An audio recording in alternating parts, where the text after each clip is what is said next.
And again. Right. Oh shit, I'm out of time. Anyway, next I want to talk a bit about scaling Elasticsearch, and I want to show you something. So, by default, each index is broken into shards. So, and the default number of shards is 5, and you can change it when you create the index. It also tries to create replicas. In this case, I only have one node, this hang pin thing. So it makes no sense to allocate any replicas. But if I start another node,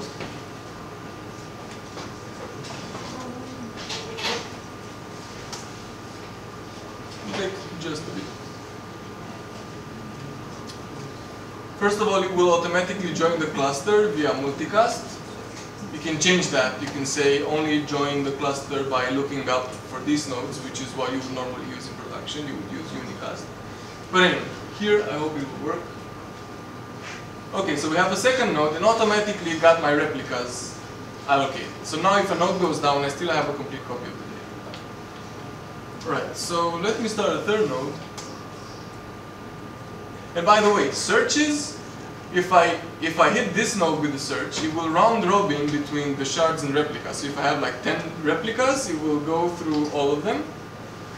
And also, because it will have to go through all the shards to search for my stuff. And those, actually, now I should have a bigger cluster. Okay, so now I have 3 nodes, and the shards are as much as possible, because this one can't be scaled out to all the nodes, but this one can.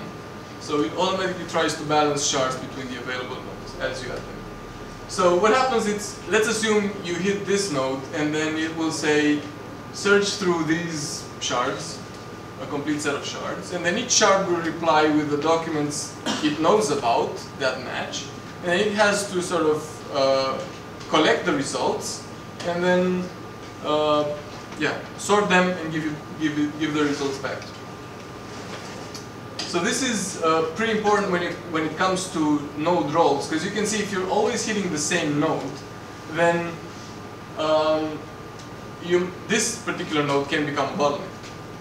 And normally this collection sort of step isn't very expensive. The hard work is done by each shard. But if you have like big sets of data to merge, like if you have big pages, or if you have aggregations on lots of data, then this step might not be very CPU intensive, yeah. But it will have to load a lot of data into memory in order to sort these things, and then that memory it will not be very useful. So it will have to be garbage collected. So in large deployments, when you have lots of shards of this sort of lots of data to aggregate, you will normally have dedicated client nodes which will be hit by searches, and then they would sort of offload this memory thing. So it's kind of a cheap way to add. It's not a cheap way, but it's a way to add memory to your cluster without breaking your index into more shards. Because if you add another data node, you will have to have more shards to sort of expand on all the nodes. And the way to do that is to go to the configuration. How many shards should we configure on one node? So normally on one node you would have one shard. There is a technique called oversharding. So, and this is normally when you have just one index. Like you have an index for products and you have relations and things like that, and you expect to grow, then you would normally have more shards so that you can add nodes and still sort of expand without having to reindex all the data. But normally you should have, because the search performance will be the best when you have less shards, normally. Okay. So, another question. Cool.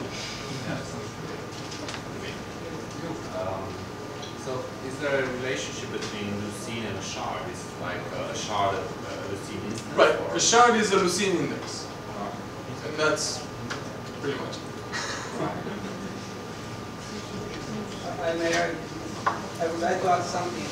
Lucene was born 8 or 9 years ago. Yeah. I grew up with Lucene. And years ago, came the cloud-friendly things, and the guys from Lucene say, okay, we are on our world, we optimize what we do the best, so it's up to the others to adapt the concept of Lucene in cloud computing. Mm-hmm. So, two major how to say, players came into the picture. Mm-hmm. One is Elasticsearch, right, and the other is Solar. Yeah, you want Both to of start them, playing. yes. So I like Solar because I use Solar. Yeah. Elasticsearch is quite good for a newcomer in the area because it does quite a lot of things out of the blue. Solar is a little bit stronger for a person who wants to tune the performance and things like that. But just to give an answer, everything is happened with Lucene, and cloud is nothing else than kind of Lucene multiplied in the cloud on different instance machines. And each time you try to search something, a leader is elected, and take the ownership of the request, drives it to the right. We're kind of running out of time. Can you go to your question, or do you want to No, I just answer want to this? say that Lucene is doing the hard job, and Elasticsearch is doing the part with sharding, and the same happens also with Solar. It's a bit more than that. It does the sharding, but also like the aggregation thing is sort of on top of Lucene. It's Elasticsearch. Exactly. It also has some sort of caches and all the API sort of juice around Lucene. Yeah. It's like you hit 10 Lucenes apart. Yeah, and then you have to collect the put it all results. together, one layer above, and fulfill the request. Yeah. So You don't get the boost. No, no. yeah, he already seems to know. I wrote so, that book, so. So you go to the config and you have things like node.master. No, this is not, I didn't talk about it. Node.data. So if you set this to false, then you will have a node joining your cluster that can still serve your searches, as in forward them to the implied shards, but it will not store any data. So this will be your client. There's another role I want to talk about, which is master. And by default, like a node can be a master, and there's only one master in the cluster, and it's re-elected if it goes down. And it can also store data, it can also serve queries. So you can have like dedicated client nodes by setting node data to false. And you can also have dedicated masters by setting node master to true, node data to false, and on the data nodes you will have node master set to false. And the best practice here is normally to have like 3 dedicated masters, so that if one goes down, you will still have a quorum to sort of elect a master, so that you don't have a split brain or things like that. And yeah, you want to have them dedicated because you don't want to have them overloaded by search requests. And what a master does is the elected master is the only one that updates the state of your cluster. And the state of your cluster contains which nodes are in the cluster, which shards are where, and also which fields are in which shard. So whenever you add like you change the mapping or you add a node or things like that, the master has to update the cluster state and then replicate it to all the nodes. So that's why it's pretty important to have them, chill. All right, and I think, yeah, I want to tell you about 2 more sort of best practices that are very good for logs, and not only for logs, like any kind of time-based data that you might have, like if you're indexing social media or metrics and things like that. You normally want to have time-based indices, because if you want to search, you don't have to search in one index. You can search in multiple indices and you will get the results just as if you were searching into one index. It's just searching into more shards. So if you want to hold your logs for 1 week, you would probably want to have 1 index per day. And why would you want that? First one, because indexing would be faster. It will be faster because whenever you're indexing something, Lucene will create a segment which will be like a tiny inverted index. And that segment is immutable. So as you're indexing, you will continue to create segments. And that doesn't scale because when you search, you have to search through all the segments. and collect the results. So what it does in the background, in order to keep the number of segments in check, is it does a merge process. So it will take a bunch of segments that it thinks it needs to merge, and it will create a new one with all the data combined. So if you're indexing it into a big index, the cost of merging will be higher because you will have bigger segments. So yeah, indexing will be faster with time-based indices because you will only index in today's index, which will obviously be smaller than the whole data set. When you're searching, you can choose obviously in which indices to search. So if you often search in the latest day, you will only search into that slice of data. So again, these searches will be fast. If you search in the whole data set, it will be a bit slower, but I don't think you will feel it. And finally, when you remove data, you can't really delete documents or update documents for that matter in Elasticsearch. You would have to index a new document if you update and delete the old document. And deleting happens by, again, appending data.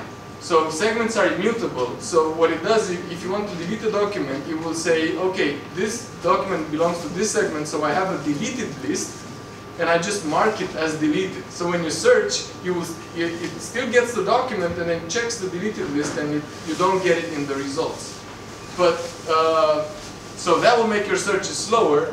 But if you have a high percentage of deletes in your segments, then a merge will be triggered so that you actually get those documents out. So you compact your index. But again, this is expensive. So with time-based indices, you can just say, okay, next day I create a new index. For the next day, I will just drop the whole index from the oldest index. And that would just mean deleting a bunch of files and updating the cluster state, which will be all sort of instantaneous. And the second thing I wanted to talk about is you can isolate, if you have this time-based indices kind of thing, you can isolate reads and writes. You can say, put the latest index. This is what we do in production. You can say, put the latest index. Yeah, we do. You can, he's in charge of production.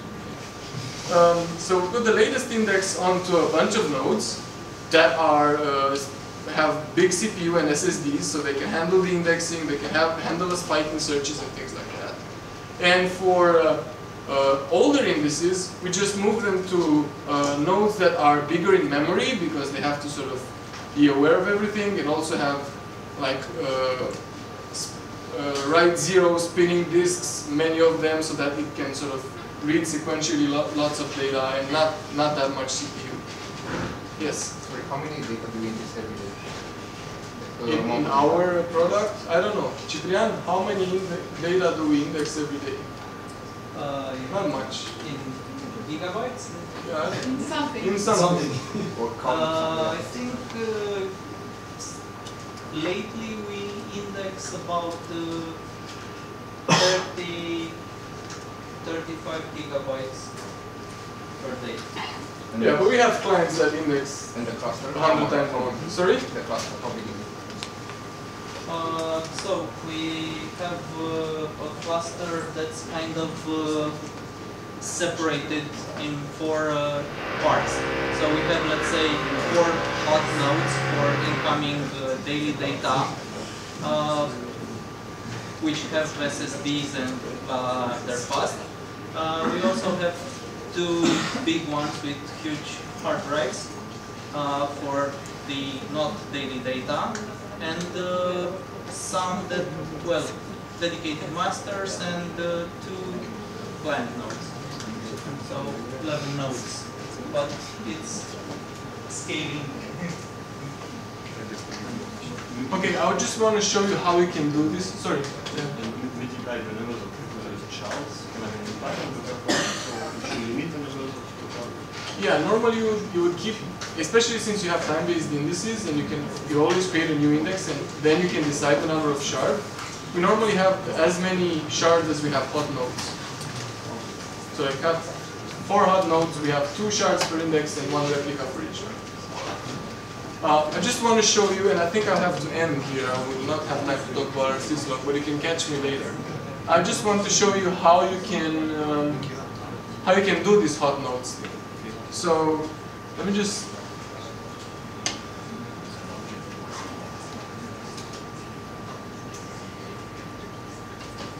So So when you start a node, then you can put this in the config. I'm just putting this in the command line because it's easier. Actually, I have the commands for copy pasting.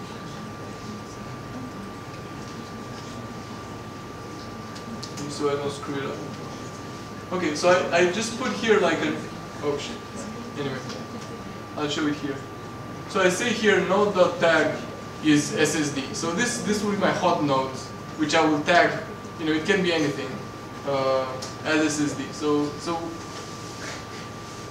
yeah. Sorry, what generates the names?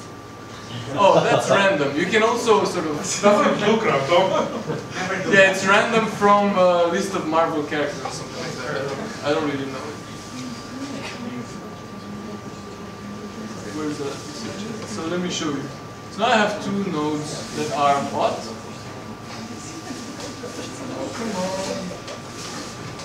Okay, and I want to start two cold nodes.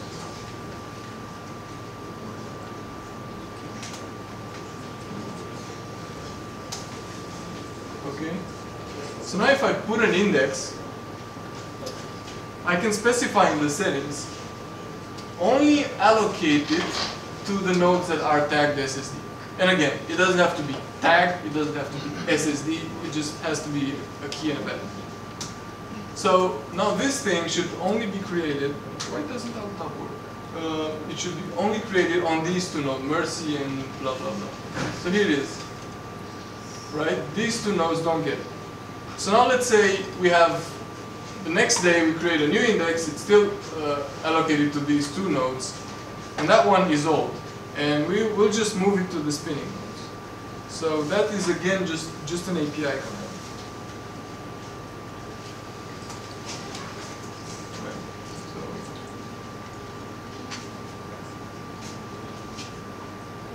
it's moved. It's moved pretty quickly because it has no documents, but you get the point. Right, I think this is all I have, and we have pizza and really whatever. What pizza? We have another presentation. Yeah? So you have a question there, take it, and then we move to the next presentation, yeah? Yeah. I don't know. Can you speak louder because I can hear? And then you have to give the two books, yeah? Yeah. How do you index the logs in Elasticsearch? So what is the process to have the logs? Okay, it was the question. I have to answer. Are your colleagues, yeah? Right. So No, you can use lots of tools. The go-to tool, if you never use anything, just use Logstash, because that is like very easy to use. Just install it, and you have simple configs. There are tutorials all over the internet. What I wanted to show you is I'm using our syslog because I just like it a lot. And this is actually the config I use to index the stuff. It's too small. So anyway, the point is, it's modular. You can read from files and things like that. You can queue things, and you can format like what. This is a template that decides like how my JSON document will end up like. And then you can have things like an action that will send things to the documents to Elasticsearch. And the point is, it's very, very fast. Like this laptop could probably like index 100,000 documents per second. Okay. And it's a very cheap laptop. That's it.